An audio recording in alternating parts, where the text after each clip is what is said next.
Hey guys, Daylash Jack back with another video. This is going to be a little bit different, not showing any cards. Just going to go over a couple of tips for selling your cards. And obviously they're just tips, they're methods that I use. It doesn't mean anything, but just for reference, I do have over 4,500 positive feedback on eBay. So I have sold a few things. So anyway, point is, so you want to sell some cards, whatever the case may be. You got some cards you don't want anymore. You want to raise some cash to buy a bigger card. You're out of work right now because of the virus, and you need to make a couple bucks. Well, I'm going to go over a couple tips on selling your cards. Or another case, maybe you're just wanting to flip some cards, so you want to make a couple dollars on some cards. So I'm just going to go over a couple tips that I use, and I'm not saying they are the greatest tips, but they work for me. So, and obviously there's other platforms to sell your cards on. You can sell your cards on YouTube. You can sell your cards on Facebook. You can sell your cards to your neighbor. But eBay provides the largest audience. Literally millions of people look at eBay every day. So you do not get that kind of exposure on any of the other platforms unless you have one hell of a YouTube channel. My point is, you can't beat the audience base of eBay, so it provides a really good source to sell cards. The downside to eBay is there's also a lot of competition, so you got to be competitive in pricing to sell on there, because a lot of smart shoppers like myself is going to find the best deal and buy that. So if you have a card that you want $25 for and 5 other people have it for a couple dollars less than that, you're probably not selling yours until those are gone. So anyway, to the point. So let's say, let's use the example that you want to just unload some cards. You need some extra cash. Then you're probably not too concerned about the ending price. So I recommend doing auctions, and especially if it's cards that you know will get bids, I recommend doing auctions if you're not concerned about the final sale. Something to keep in mind with eBay is you always want to take in the fact that you are going to pay fees, and that you need to come up with a fair shipping price, a fair shipping cost. Or if you do free shipping, you need to kind of plan that in with your pricing. What I mean by that is you don't want to charge $7 shipping, because it's not going to cost you $7 to ship a card. So you might as well be realistic with your pricing. An example is I use $3.89.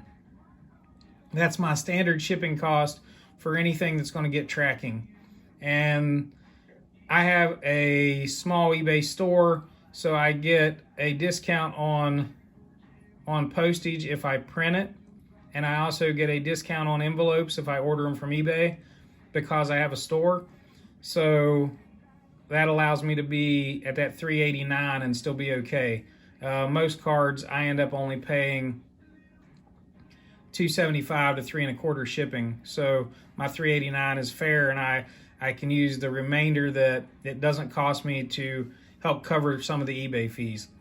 And for like $1 or $2 card, if you're just trying to unload some cards, if you want to sell something really cheap like $1.50, $2 cards or whatever, and you want to ship those in a PWE, I charge 99 cents. Obviously, a stamp's 55 cents. If you ship non-machinable so that it doesn't get stuck in the machine and lost, I think it's like 71 cents. And then the cost of your envelope, and they're literally like a penny or two a piece if you buy them in the boxes at Walmart or whatever. So, and you got hard cases and sleeves to think about, penny sleeves, but and all in all, you just want to cover your expenses with shipping. You really don't want to try to make money off of shipping, because there's nothing worse than looking up cards that you're looking to buy and finding a $10 card that they're wanting like $6 shipping for. I mean, that's ridiculous. So think about that whenever you're listing. Now, If you want to do buy it now, you can do a buy it now. If it's something that you're not in a hurry to sell and you're set on a price, you can do a buy it now.